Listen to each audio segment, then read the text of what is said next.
আসসালামু আলাইকুম। আমি এখন দেখাবো 3 কাটালা মাছ, বড় বড় 3 কাটালা মাছ, অর্থাৎ আমাদের দেশে এগুলিকে গুল্লা মাছ বলে। আমি আগে কেটে ধুয়ে তারপরে পেট পরিষ্কার করেছি, কারণ এগুলির পেটের ভিতরে ডিম আছে। আগে যদি পেট কাটা হয় তাহলে ডিমগুলি বের হয়ে যাবে। তারপরে কড়াইতে সাদা তেল দিয়ে রসুন কুচি দিয়ে দিলাম। তারপরে রসুন লাল টকটকে টমেটো ফালি করে দিয়ে দিলাম, পেঁয়াজ কুচি, হলুদের গুঁড়ো সব দিয়ে দিলাম, লবণ দিলাম, একটু মরিচের গুঁড়ো দিয়ে দিলাম। দেওয়ার পরে এগুলি ভালো করে ভাজবো। ভাজতে ভাজতে কষানি হয়ে যাবে টমেটোগুলো।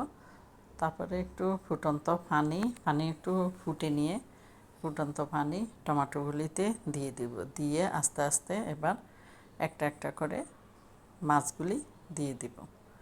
মাছগুলি দিয়ে দিব, আবার একটু উল্টায় পাল্টায় দিব, যাতে মাছের মধ্যে মশলা সব হলুদ মরিচ সবগুলি লেগে যায় এবং ডুবে যায়। এই যে হয়ে গেছে আমার 3 কাটা বড় বড় 3 কাটাওয়ালা মাছ।